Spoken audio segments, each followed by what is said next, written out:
আমাদের প্রধান বাংলাদেশের নির্বাহী যিনি দায়িত্বশীল, আগে বলা হতো প্রধানমন্ত্রী, এখন যিনি আছেন তাকে বলা হচ্ছে প্রধান উপদেষ্টা।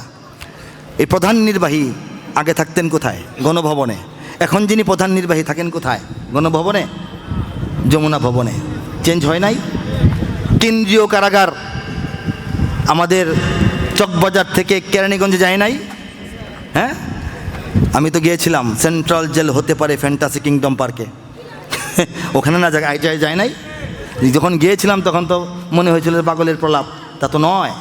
অনেক কিছু হয়েছে, আর হতে থাকবে। চোর গুন্ডারা মন্ত্রীও হয়েছে, ঠিক কিনা বলেন?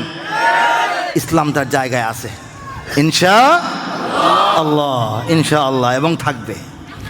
অবস্থা যখন আরো ঘনীভূত হতে থাকলো, রাতের অন্ধকার আরো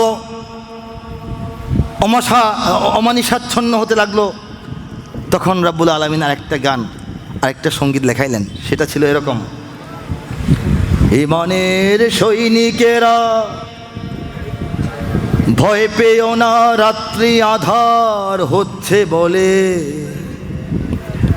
যত রাত হোক না আধার আসবে সকাল সময় হলে, যত রাত হোক না আধার আসবে সকাল সময় হলে, এ স্বাধীন জন্মভূমির রক্ষীরা সব প্রস্তুতি নাও দিন বদলে, এ স্বাধীন জন্মভূমির রক্ষীরা সব প্রস্তুতি নাও দিন বদলে, এ লড়াই লড়তে হবে শক্তি সাহস বুদ্ধি বলে, এ লড়াই লড়তে হবে শক্তি সাহস বুদ্ধি বলে। যখন রাত অন্ধকার, আমাদের চোখের সামনে কোনো রাস্তা খোলা ছিল না, আল্লাহ তখন সেই কথাগুলি লিখেছেন: হে ইমানের সৈনিকেরা, ভয়ে পেও না, রাত্রি আধার হচ্ছে বলে, যত রাত হোক না আধার, যতই আধার হোক কি হবে? যত রাত হোক না আধার আসবে সকাল সময় হলে। সময়ের আগে কি সকাল হয়? রাত যত গভীর হয় ততই রাত আরও এগিয়ে যায় সকাল হওয়ার দিকে, ঠিক কিনা বলেন? এই সঙ্গীতে কয়েকটা লাইন ঘটনা ঘটার পর দেখে শুনে বুঝে তারপর আল্লাহ লেখান নাই, আগে লিখাইছেন তারপর ঘটাইছেন। আপনারা মিলায় দেখবেন।